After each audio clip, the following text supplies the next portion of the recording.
తాకట్టులో ఉన్న బంగారాన్ని విడిపించి ఆ రోజు ఆన్లైన్ ధరకే కొంటుంది కొమ్మూరి గోల్డ్. శ్రీమాత్రే నమః. అందరికీ నమస్కారం అండి. సుమన్ టీవీకి స్వాగతం. నేను గీతాంజలి. అద్భుతమైన దేవాలయ దర్శనానికి వచ్చేసానండి. అమ్మ సన్నిధికి ఎప్పుడూ ఆనందమే కదా అమ్మ సన్నిధికి చేరుకోవాలంటే. అయితే చాలా విశేషవంతమైన శక్తివంతమైన దేవాలయం ఇది.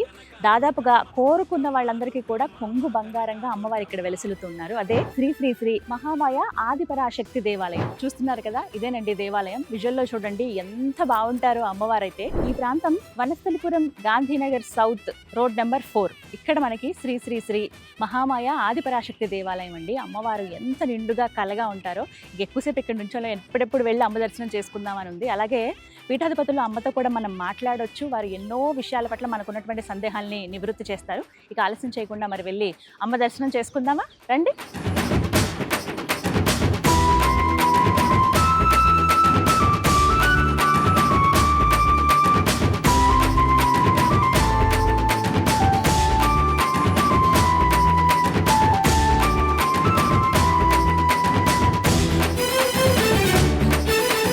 శ్రీమాత్రే నమః. నమస్కారం అమ్మా.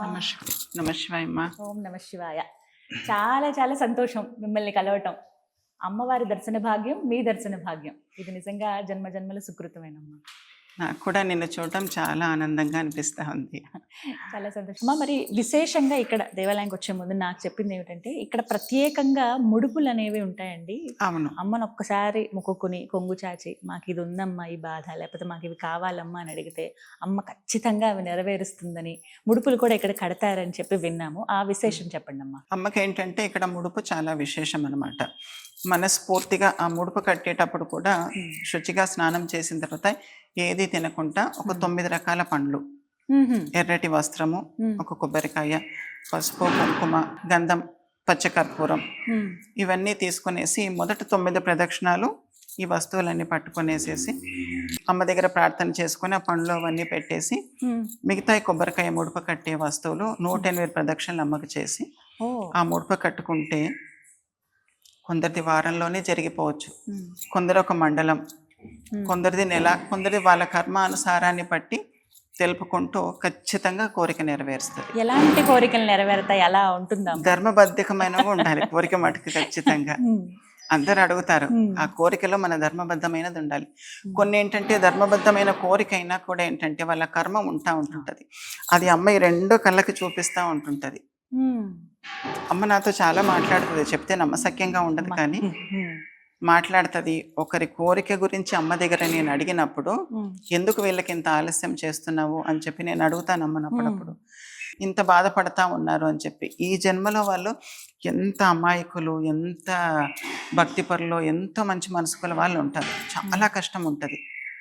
అమ్మతోని చాలాసార్లు అనేదాన్ని, ఇంత మంచి మనసు, ఇంత అమాయకంగా, ఇంత భక్తిగా ఉన్నారు, ఎందుకు వీళ్ళకి ఇట్లాంటి కర్మ, కోరిక కూడా ధర్మబద్ధమైంది, ఎందుకు తీర్చట్లేదు అని చెప్పినప్పుడు వాళ్ళ పూర్వజన్మని అమ్మ చూపిస్తుంది. ఈ జన్మలో ఇట్లాంటి కర్మలు చేశారు, ఇప్పుడు నీ కంటికి కనపడేది కాదు కదా నిజం. ఎవరైనా కర్మ ఫలితాన్ని అనుభవించాల్సిందే. ఆ కర్మ తీరడానికి ఇప్పుడు మంచిగా ప్రవర్తిస్తున్నారు కాబట్టి కర్మని తీసేయను, తగ్గిస్తాను, కొంచెం త్వరగా తగ్గించి ఇవ్వగలుగుతాను. ఆ కార్యక్రమాన్ని వాళ్ళతో నువ్వు చేపించు. ఇది నాకు ఒక సంఘర్షణ ఉంటుంది ఎప్పుడు, అమ్మకి నాకు చాలా సంఘర్షణ జరుగుతూ ఉంటుంది.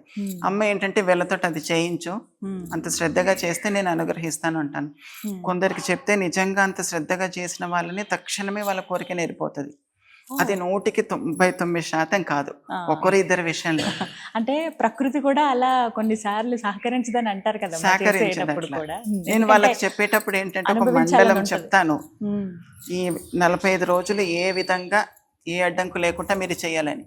ఏదో ఒక అడ్డంకు వచ్చి అది ఆగిపోతుంది, వాళ్ళకు మనసులో ఆలకనే వచ్చి ఆగిపోతుంది, లేదా ఇంకేదన్నా కారణం మీద దాన్ని బ్రేక్ చేస్తూ ఉంటుంటారు. అప్పుడు అమ్మ అంటది, అలా చూస్తుంది అక్కడ నుంచి, అమ్మ చూపులోంచి నాకు అన్ని తెలిపేస్తుంది. చెప్పావు కదా చేయిస్తాను అనేసి, అయిందా నీ వల్ల, చేశారా, వాళ్ళ మనసులో భావాల్ని కూడా వినిపిస్తూ ఉంటుంది అమ్మ. చూడు బయటికి వెళ్ళిన తర్వాత ఇలా ఉంది, కోరిక ఏ విధంగా తీర్చమని చెప్పి అడుగుతావు. నియమం నీకు నాకు అని కాదు, ఎవరికైనా ఒకరే. కృష్ణ పరమాత్మ ఆయనే వచ్చినప్పుడు ఆయనే అనుభవించాడు, మనం ఎంత కదా అవతార పురుషుడు. అట్లా జరుగుతుంది. వాళ్ళు నా దగ్గర ఏడుస్తారు, బాధపడతారు. ఇంకా కాలేదమ్మా అని కొందరు అనేవాళ్ళు ఉన్నారు. నాకు బాధ అనిపిస్తుంది. కాకపోతే నాకు ఆ విషయం తెలుసు, అది చెప్పిన వాళ్ళకి అర్థం కాదు. అటే వేడుకుంటా ఉంటా. వాళ్ళ తరఫున కూడా కొద్దిగా నేనే వేడుకుంటున్నా అమ్మా అని అంటే దాంట్లో ఎవ్వరికి కూడా ఇది లేదు. నువ్వు తోడుగా వెళ్ళు పర్వాలేదు, కానీ వాళ్ళతోటే చేయించాలి. అది సృష్టి నియమం. ఆ కర్మ వాళ్ళది పూర్తి అవ్వాలి. త్వరగా చేయించు పర్వాలేదు, ఇంకా మార్గాలు చూపించు. కర్మ అనుభవించేసేసిన తర్వాతే అనుగ్రహం ఇస్తా అంటది. ఇచ్చిన తర్వాత మటుకు చాలా బ్రహ్మాండంగా ఉంటది. ఎలాంటి కోరికలు అమ్మవారు తీర్చారమ్మా? ముడుపు ఎక్కువగా ఇక్కడ మటుకమ్మ ప్రాణ సంకటం ఉన్న వాళ్ళకి చాలా జరిగాయి. తర్వాత వివాహాలు ఎక్కువగా మటుకు నేను చూసినవి, ఇక్కడ వచ్చిన వాళ్ళంతా ప్రాణ సంకటం, వీళ్ళు బ్రతకరు, వీళ్ళు ఇదైపోతారు అన్నవి చాలా చూశాను. ఇక వివాహము, సంతానము ఇవన్నీ సహజంగా జరిగేటివే, అవి వస్తూనే ఉన్నాయి, అవుతూనే ఉన్నాయి. తర్వాత కొందరికి మతి స్థిమితం లేకపోవటం, అట్లాంటి వాళ్ళు కూడా మంచిగా అయిన వాళ్ళు ఉన్నారు. కొంత భూత ఛాయ అది ఇది తోటి బాధపడే వాళ్ళు కూడా ఇదైన వాళ్ళు ఉన్నారు. ఎక్కువగా ప్రాణ సంకటం ఉన్నవాళ్ళు, ఇక కళ్యాణం, సంతానం ఇవన్నీ కూడా. బ్రతకరు అంటే బ్రతికించిందమ్మ. అట్లా కదా, అద్భుతం. ఆవిడ లేలది. అమ్మ, అలాగే ఇక్కడ విశేషంగా గడప పూజ అని విన్నాను. అంటే ఏమిటి అసలు, ఎందుకు చేస్తారు గడప పూజ? ఎవరెవరు చేయొచ్చు, ఎవరెవరు పాల్గొనొచ్చు? గడప ప్రతి ఇంటిలో ఏంటంటే సాక్షాత్గా లక్ష్మీ రూపం. గడప అనేది చాలా విశేషమైనది. మన ఇంటికంతటికీ రక్షణ. అక్కడ గజలక్ష్మి అమ్మ ఉంటది. ఏ ఇంటికైనా కూడా ఏదైనా మనకు దాటి రావాలి అని చెప్పేసి అంటే మొట్టమొదటి గడప చాలా పవిత్రమైనది, చాలా శక్తివంతమైనదమ్మా. గడపకు పసుపు రాసి మనం కుంకుమ బొట్లో పెట్టామంటే ఇప్పటికీ మన చుట్టూ కూడా ఇక్కడ మనం చూడగలుగుతాం లేము కాబట్టి కనిపించట్లేదు, కానీ ఎన్నో రకమైన శక్తులు, నకారాత్మక సకారాత్మక అంటే దుష్ట శక్తులు కానీ మంచి కానీ ఎన్నో ఆత్మలు ఎన్నో తిరుగుతూనే ఉంటుంటాయి. అన్నీ కొన్ని మనకు వచ్చి ఇబ్బంది కలిగిస్తూ ఉంటుంటాయి. అది మనకు కొన్ని కర్మ ఫలితము. ఇంకోటి సృష్టిలో అన్నీ ఉన్నట్టే అది కూడా ఉన్నది. ఆ గడప దాటి రావాలి అని అంటే కనుక అక్కడ అమ్మవారి శక్తి ఉంటుంది. దాటి రాలేవన్నమాట. అలా ఈ గడప కూడా ఏంటంటే అమ్మ చాలా విశేషంగా ఇష్టంగా ఇంత పెద్దగా ఇలా ఉండాలి. ఎక్కడైనా కూడా అమ్మ దృష్టి, మూల విరాట్టు ఎక్కడ అమ్మ ఉన్నా స్వామి ఉన్నా వాళ్ళ శక్తి అంతా వాహనం మీద పడతా ఉంటుంటది. అందుకే వాహనానికి దైవానికి ఎప్పుడు మధ్యలో పోవద్దు ఎవరు. పోతే మన లోపట ఉన్న కొన్ని రకమైన శక్తులు కదిలిపోతాయి. పాజిటివ్ ఎనర్జీస్ కదిలిపోతాయి, నెగటివ్ కదిలిపోతాయి, అందులో పాజిటివ్ కూడా కదిలిపోతాయి. తెలిసి ముట్టుకున్నా తెలవకుండా ముట్టుకున్నా అగ్నిని ముట్టుకుంటే కాలుతుంది అన్నట్టు ఇలా వెళ్తే రెండు కదిలిపోతాయి. చెడు పోతుంది, ఉన్న మంచి కూడా పోతుంది. ఇదేంటంటే చాలా చోట చెప్పారు. ఆ శక్తి అంతా అక్కడ ప్రసరిస్తుంటుంది, అది నియమం. ఇక్కడ మటుకు అమ్మది ఏంటంటే గడప మీద దృష్టి పడతా ఉంటుంటుంది. అమ్మని మీరు స్వయంగా ముట్టుకొని అమ్మకు అభిషేకం చేసి పసుపు రాసి అమ్మ పాదాలకు బొట్టు పెట్టడం అంటే ఇక్కడ గడప పూజ చేయడమే. ఎన్ని వారాలు అని చెప్పి కూడా మొక్కుకొనేసి 7 వారాలు 11 వారాలు అని చెప్పి గడప పూజ చేసినప్పుడు చాలా తీవ్రమైన కష్టాలు ఉన్నాయి కూడా ఖచ్చితంగా నెరవేరుతాయి. అంటే స్వయంగా అమ్మకి చేసినట్టే, ఇక అమ్మకి చేసినట్టే. అమ్మ పాదాలు ముట్టుకునేసి మనం చేస్తున్నట్టే గడప.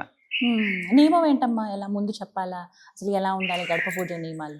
గడప పూజ నియమము అని చెప్పేసి అంటే అమ్మకు శాఖ తీసుకురావాలి. శాఖ అంటే పసుపు నీళ్ళు వేసి వేప కొమ్మలతోటి కొద్దిగా పువ్వులు వేసి శాఖ తీసుకొని రావటం. గడప అంతా పూజ ఇచ్చిన తర్వాత ఒక నిమ్మకాయ కోసి అమ్మవారికి అటు ఇటు బలి నివేదం అన్నమాట పెట్టేసేసి అక్కడ పసుపు నీళ్ళతో అమ్మకి శాఖ పెట్టడం. అమ్మ పాదాలకి కడిగినట్టు శాఖ పెట్టినట్టు అనమాట. ఇన్ని వారాల నుంచి అంటే ఒక్కొక్కరు ఎవరో ఒకరు చేస్తూనే ఉంటారు కాబట్టి ఒకరిది అయిపోయిన తర్వాత ఒకరు, లేకపోతే ఒక వారం మధ్యలో ఒకరు అట్లా పెట్టుకునేసేసి ఎప్పుడు కూడా గడప నిండుగా అలా ఉంటుంది. అది చేసిన వాళ్ళకు కూడా ఎన్నో రకాల కోరికలు నెరవేరుతూనే ఉంటాయి. అసలు ఎన్ని రకాలుగా అమ్మ అంటే తన బిడ్డల్ని ఎన్ని రకాలుగా సంరక్షించాలో అలా అన్ని మార్గాల్లో మీ ద్వారా చెప్పించి సంరక్షిస్తూ ఉన్నారు. ఇంకా మీరు ఎన్ని చెప్తూ ఉన్నా ఇంకా వినాలనే అనిపిస్తూ ఉంటుంది. చాలా చక్కగా వివరిస్తూ ఉన్నారు. మళ్ళీ రావాలి అమ్మ దగ్గరికి, మీ దగ్గరికి అని కోరుకుంది. మీరే ఆశీర్వదించండి. ఖచ్చితంగా అందరు రావాలి, మంచిగా ఉండాలనేసి ఆశీర్వాదం. చాలా సంతోషం అమ్మ, దీవెనలు ఎప్పుడు ఉండాలి. చాలా సంతోషం. శ్రీమాత్రే నమః.